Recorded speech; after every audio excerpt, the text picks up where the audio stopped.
Okay, it's going to be a WrestleMania 37 preview. Overall, I think there's a lot to like when you're looking at both nights right here. I think I'm looking back at some of the gripes that people had a couple of years ago. You know, the shows were way too long, 7.5 hours. The WrestleManias would get off to a great start, and then by the end of the show, they just drag. So you're not going to have that problem this year. So you're going to get two nights. No part-timers. When I'm looking at the show, no Undertaker, no Triple H, no Brock Lesnar. You don't have any of these guys, taking up any of those big money spots.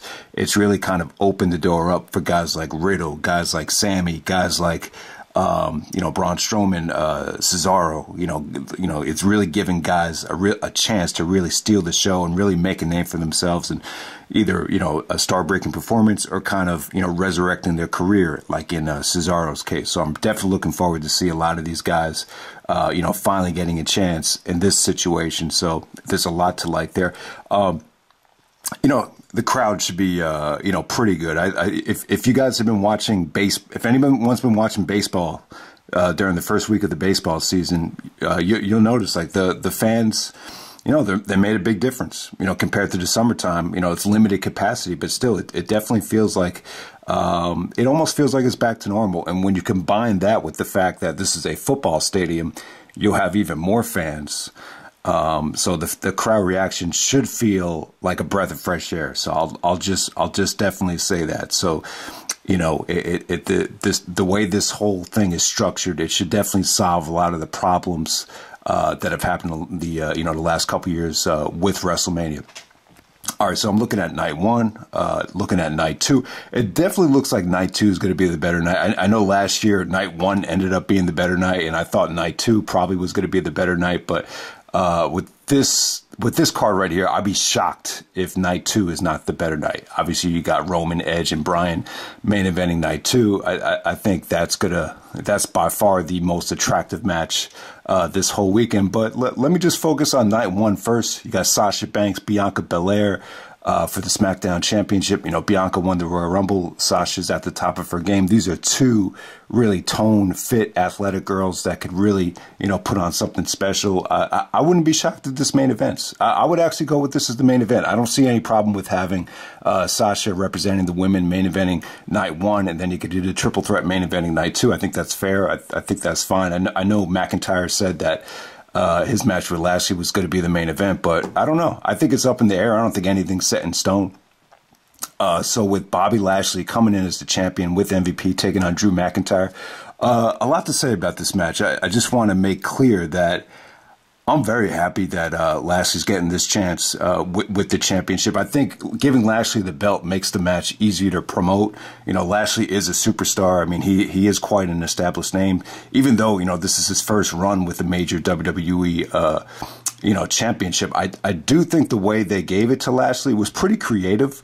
I was a little bit worried that, Lashley and McIntyre was going to be a non-title match, and then, The Miz was going to walk into WrestleMania with the championship. So that was creative. I didn't really see it coming. It was a way for Miz to become a two-time champion, but, Lashley made a deal with him, and I thought the storyline was pretty creative for what it was. But, McIntyre has been great throughout this whole feud right here. Really went into depth about his sacrifice, his past, and, brought up the fact that it took Lashley and McIntyre 16 to 17 years to get into this spot. So the build-up's been pretty good. There's been some dissension within the Hurt Business. I wouldn't be shocked to see the Hurt Business reconcile and actually help Bobby win this thing. But, Lashley's had a lot of ups and downs. I mean, look at WrestleMania 23 where he was Trump's guy. Remember when Trump was like, "Come on, Bobby," and all of a sudden, he just kind of let his WWE run go, and it's been a long climb back to the top for Bobby Lashley. But I'm glad to give Bobby Lashley the chance here.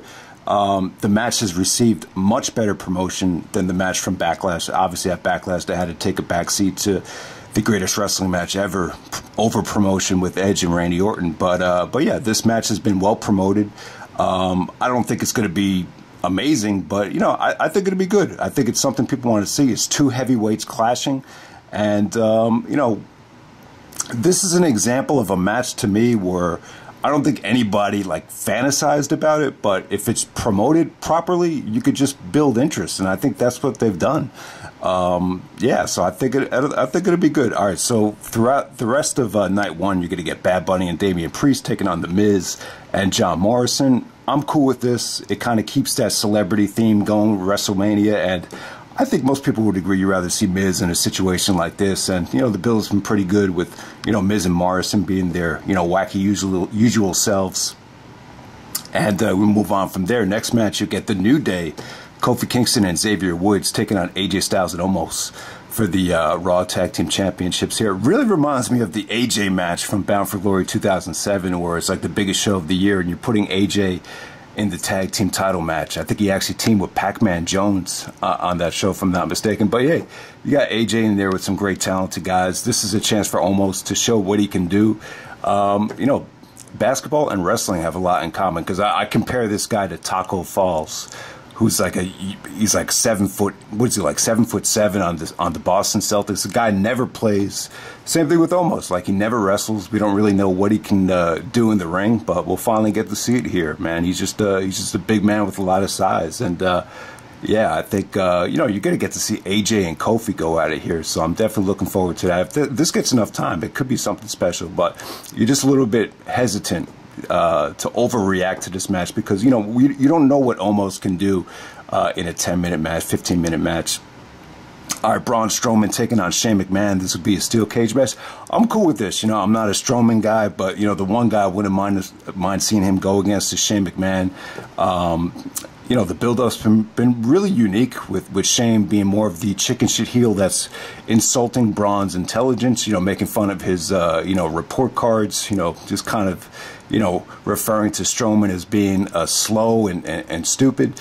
So it's kind of had a weird build-up. The storyline kind of calls for it to be a cage match. I'm not a huge fan of steel cage matches, but, you know, Shane McMahon in a steel cage match at WrestleMania, you know what to expect. To me, shout out to Rob Van Dam getting inducted into the Hall of Fame. You know, he was known as Mr. Pay-Per-View in ECW. But I would say, though, you know, Shane McMahon is another guy you can call Mr. Pay-Per-View, because he always steps it up at a pay-per-view. And, you know, say what you want about Shane. He always delivers in these big money matches, whether, you know, he's just going to put on a show. That's what Shane does. I'm not a huge fan of Shane McMahon, the character, or the, you know, I think he's very stoic and very kind of, I don't know. I just feel like he's not very honest when he does these interviews, or, you know, he hides a lot in compared to, you know, even Stephanie and Vince to a degree. So, and I know I kind of agree with Evan Roberts, like, you know, you really haven't cared about Shane McMahon since he came back. You know, hasn't been the Shane of 2001 by any means, but, you know, I think this thing with Strowman here, it's kind of the one thing you wouldn't mind seeing Strowman in is a match like this against Shane McMahon. So I'm cool with it. Cesaro versus Seth Rollins.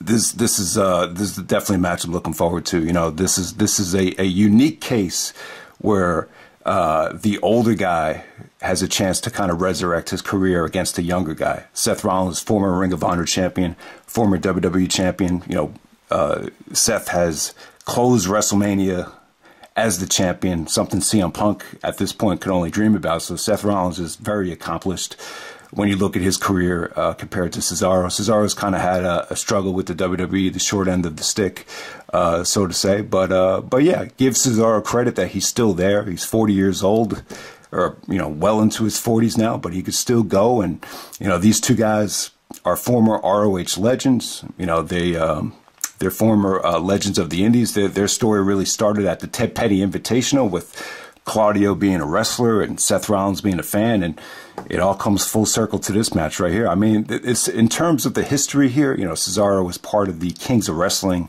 You know, Rollins was part of the Age of the Fall. So they were both part of major stables and tag teams in Ring of Honor. You know, they had a non-title match for the ROH Championship when Seth Rollins was the ROH champion back in a show called the Bluegrass Brawl from 2010 in Kentucky. You know, that was kind of a weird venue, but, you know, that's really the only time Cesaro and Seth Rollins hooked it up in a match that was promoted one-on-one, at least on the indies, from what I can remember. I'm not sure if they had any matches on Raw, going back to the early 2010s. But yeah, I'm excited about this match. I think there's a lot at stake for Cesaro. He even said you could feel it in the air. Something is different. And, Rollins he's kind of trying to play that heel where he's very righteous and he thinks he knows it all here. So I just think the bill has been pretty good. It hasn't gotten the promotion I think it deserves, but this is, I just think this match has potential to steal the show. All right, so the other match from night one, the tag team turmoil match. I think this match, I'm a little bit worried about this match. I just think for a match like this, they got to keep it short. They just got to keep it, speed this thing up and not let it take up too much time. Okay, and then we get to night two. Definitely a star-studded lineup right here. We got Roman Reigns with Paul Heyman taking on Edge and Daniel Bryan, triple threat match for the Universal Championship. I'm really surprised they went with the triple threat here. I just thought in terms of promotion, I felt like they were going to put a lot of promotion behind Roman versus Edge. But yeah, very happy that they made this a triple threat match. I think triple threat matches could be amazing if it's done right with the right people. It can make for, one of the best main events ever. We've seen that at WrestleMania 20, how special they could be. After people were bitching about it, that ended up being amazing. So I'm happy that the same thing could possibly happen here. I just feel like you have the elements to really make this work. We just talked about the WrestleMania 22 triple threat, about how it was too short. It was tough to make work. With that combination, it really wasn't going to work for like a long, 25-minute match.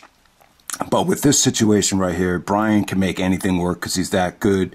Edge can make anything work because, obviously he's that experienced and, he cares that much about the product. And then Roman's been in big money situations ever since Cena's kind of taken a back seat. So both these guys have a ton of experience. So this combination could definitely pull it off. And, the build here has been great. The whole thing with Edge really kind of turning his frustrations towards Daniel Bryan being in the match. Edge has kind of gone back to being the Taboo Tuesday 2004 type of heel where he feels like he's getting screwed. He feels like, it should just be him getting the shot. And, Bryan's been great. And, Roman's kind of been the quiet soldier, so to say, throughout this whole thing. But yeah, you've got a lot of great elements here. I would expect this to be one of the best WrestleMania matches of all time. I wouldn't be shocked if this is the second best triple threat match in WrestleMania history. Who knows? Who knows how good this could be? I just think it'll be amazing. And yeah, really excited about that match, more so than any other match. Asuka versus Rhea Ripley for the Raw Women's Championship. Should really be interesting to see the crowd reaction there, but that's a refreshing match. Once again, you're seeing one of these NXT girls that was hot as hell in NXT, but how's she going to do on the main roster? I mean, this is a huge test for Rhea Ripley, and Asuka's been in that spot as well. I mean, Asuka's had a pretty successful run in the WWE so far, but it hasn't been what it was in NXT. You got two former NXT champions at WrestleMania here. There's a lot to look forward to there, but crowd reaction wise, should be really interesting to see how the crowd goes for that match. I think babyface Asuka going up against the fresh new heel Rhea Ripley. Yeah, I would imagine the fans are going to really get behind Rhea in that situation. The Fiend with Alexa Bliss taking on Randy Orton. Hopefully this thing will finally be over. But yeah, man, I don't know. It should be interesting. The way they use Alexa Bliss throughout this whole year has really been beneficial to getting clicks and getting views and getting attention. When you make Alexa look the way she does, it's going to generate a lot of commotion. But yeah, this is a match that this whole storyline, the Papa Shango inspired storyline, I think this is the one match where you really have to be careful. And I think when people talk about they're in for a rude awakening by the way the crowd reacts, I think most people are talking about matches like this. But the Fiend is coming out with a new burned costume, and I don't have much to say about the match. It should just be fun to see how it comes off. I think the good thing about this new Fiend character is that I just feel like Alexa is pretty much going to carry the mic work, and you could kind of keep the Bray Wyatt, the regular Bray Wyatt person out of the equation, because I'm not a fan of him cutting promos and him just being on TV. So maybe Alexa from here on out will carry the promos, which is a good thing. But at the same time, I'm in favor of Alexa, joining forces with Randy Orton and just seeing The Fiend just kind of morph into like a mid-card attraction and not take up any main events, because anytime you're in a storyline with The Fiend, it just gets too wacky, and especially when it's on the main event level, it just becomes insulting. So I don't know, hopefully this Randy Orton Bray Wyatt situation will just finally be done with, because it's been going on for a long time. I mean, it's been about 4 years at this point. Also, you're going to get Big E taking on Apollo Crews, a Nigerian drum fight for the IC title. Didn't see a lot of the build up here. I did see Apollo Crews putting on the Nigerian accent, which, is kind of head scratching because I know he's not Nigerian, but yeah, great opportunity for both guys there. I just wish they had a build up that wasn't, I just wish both guys were allowed to be themselves throughout this whole build up, but we'll see what they can do. Kevin Owens versus Sami Zayn with Logan Paul from YouTube. Yeah, you just hope this YouTube guy doesn't really get in the way. That's the only thing I'm worried about here. But we never really seen Kevin and Sami with this dynamic, with Kevin playing the babyface and Sami, obviously Sami playing the heel. Sami has, done a terrific job in terms of, getting himself over as a heel, as a chicken shit heel, really developed his personality, further than anybody could have imagined. But at this point, we get it. We get the fact that Sami is a little bit over the top personality-wise, but now he's got to try to find the way where he can mix the character with the great wrestler that he is, and just go out there and deliver something special with Kevin. Both of these guys have come a long way. We've seen them in big money pay-per-view matches before, but really never one-on-one at WrestleMania. So there's a lot to look forward to here. There's a lot to like. I'm looking forward to it. I'm just a little skeptical because Sami's character is a little bit too over the top. And I don't know, this guy from YouTube with 23 million subscribers, I just hope he doesn't, overshadow overshadow this match from its potential. You know what I'm trying to say. All right, so next up we get Riddle versus Sheamus. Singles match for the United States Championship. Great match right here. This is a great chance for Riddle and Sheamus here. This is exactly what Sheamus needs to do. Put over the younger guy, put over the more talented guy. The build-up's been pretty cool. I think Riddle really hasn't been watered down. Like, when you listen to his promos, he still comes off so unique and so refreshing. And that whole thing with Sheamus hitting him with the pogo stick, I thought that was pretty cool. I think the build-up's been good. I think they have it in them to have, I think this could potentially steal the show. I know Sheamus is, we've had mixed feelings on Sheamus for years, but, this is naturally, the spot for him. I think he's finally hit his stride as a heel. I've always felt like Sheamus had a tough time playing like, that vicious heel, but I felt like with this program of Riddle, he's finally hit his stride. So definitely looking forward to that. And then you get Nia Jackson, Shayna Baszler taking on the tag team turmoil winners. So man, yeah, a lot to look forward to here, man. There's a lot to like on both shows. I mean, the ROH matches, Cesaro, Seth Rollins, Kevin Owens, Sami Zayn. The Riddle match should be fun. Both women's championship matches should definitely be highlights. The triple threat should be one of the best triple threats of all time. I think the Raw main event with Lashley and McIntyre definitely has a lot of juice behind it. So definitely a lot to like throughout this whole show, man. So hope everyone has a good time, and hopefully I'll have reviews of both nights up on the channel. I didn't get to see the NXT shows. I saw some of Night 1 on the USA Network, saw some of the Walter match, which looked really good against the Sicilian Psychopath. The match just definitely had more of a pay-per-view feel, especially for for a simulcast on the network. And I did see Raquel Gonzalez defeat Io Shirai, so that definitely came off great. But I didn't get to see Night 2. I would imagine Kyle O'Reilly and Adam Cole was tremendous. You know, you knew that was going to be an awesome match, but yeah, you know, I just felt like it was a little bit too much to watch 2 shows of NXT and then watch 2 shows of WrestleMania. Kind of wanted to put the attention on WrestleMania first, but if any of you guys saw the NXT show, let me know how it was. But that's pretty much it, man. Hope you guys enjoy WrestleMania, and I'm out. All right.